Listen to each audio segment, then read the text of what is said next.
Hi guys, it's Monday morning. இன்றைக்கி ரொம்ப இம்பார்ட்டண்டான டே. என்னுடைய பாப்பா லட்டு ஃபஸ்ட் டே ஸ்கூலுக்கு போக போகிறான்.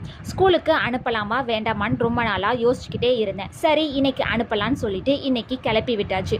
அதனால் ரொம்ப எக்ஸைட்மெண்ட்டாக இருக்குது. என்ன பண்ண போகிறான்னு தெரியலை. ஆல்ரெடி ஸ்கூல் ஓப்பன் ஆகி 1 மந்த் ஆகிடுச்சு. இன்றைக்கி தான் அனுப்பிவிட போகிறேன்.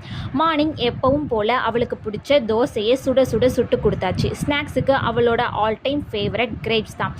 அதை தான் வச்சு விட்டேன். அது கூட சேர்த்து மசாலா கடலையும் சேர்த்து பேக் பண்ணி வச்சுட்டேன். நான் பேக் பண்ணும்பொழுது பக்கத்துலேயே நின்று என்னெல்லாம் வைக்கிறேன்னு சொல்லி பார்த்துக்கிட்டே இருந்தான். அதுக்கப்புறம் ரொம்ப நாளாக அவள் ஆசைப்பட்டு கேட்டுட்டு இருந்த வாட்சை அவளுக்கு ஃபஸ்ட் டே ஸ்கூலுக்கு போகும்பொழுது கட்டி விட்டுட்டேன். அவளுக்கு ரொம்ப ஹாப்பியாக போயிடுச்சு. வீட்டு பக்கத்தில் உள்ள ப்ளே ஸ்கூலில் தான் அவளை சேர்த்து விட்டுருக்கேன். வீட்டுக்கு பக்கத்தில் இருக்கிறதுனால வாக்கிங்லேயே நாங்கள் அங்கே கிளம்பி போயாச்சு. ஆஃப்டர்நூன் வரதான் ஸ்கூலு. 10 to 1 o'clock வரதான். ஸ்கூலுக்கு போனதும் அழுவான்னு பார்த்தா அவள் ஹாப்பியாக போய் உட்காந்து ஜாலியாக என்ஜாய் பண்ணி